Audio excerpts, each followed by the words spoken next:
हो गया पूर्ण अज्ञातवास, पांडव लौटे वन से साहस। पावक में कनक सदृश तपकर वीरत्व लिए कुछ और प्रखर, नस नस में तेज प्रवाह लिए कुछ और नया उत्साह लिए। सच है विपत्ति जब आती है कायर को ही दहलाती है, शूरमा नहीं विचलित होते, क्षण एक नहीं धीरज खोते। विघ्नों को गले लगाते हैं, कांटों में राह बनाते हैं। मुख से न कभी उफ कहते हैं, संकट का चरण न कहते हैं। जो आ पड़ता सब सहते हैं, उद्योग निरत नित रहते हैं। शूलों का मूल नसाने को, बड़खुद विपत्ति पर छाने को। है कौन विघ्न ऐसा जग में, टिक सके वीर नर के मग में।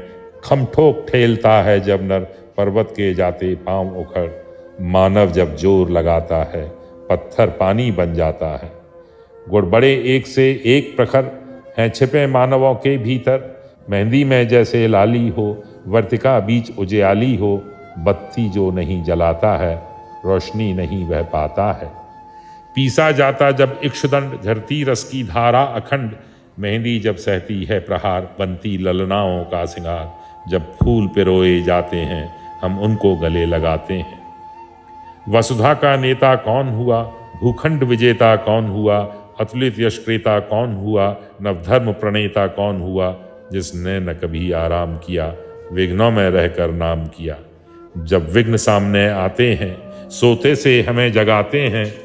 मन को मरोड़ते हैं पल पल, तन को झंझोरते हैं पल पल। सतपथ की ओर लगाकर ही जाते हैं हमें जगाकर ही। वाटिका और वन एक नहीं, आराम और रण एक नहीं। वर्षा अंधड़ आतप अखंड, पौरुष के हैं साधन प्रचंड। वन में प्रसून तो खिलते हैं, बागों में शाल न मिलते हैं।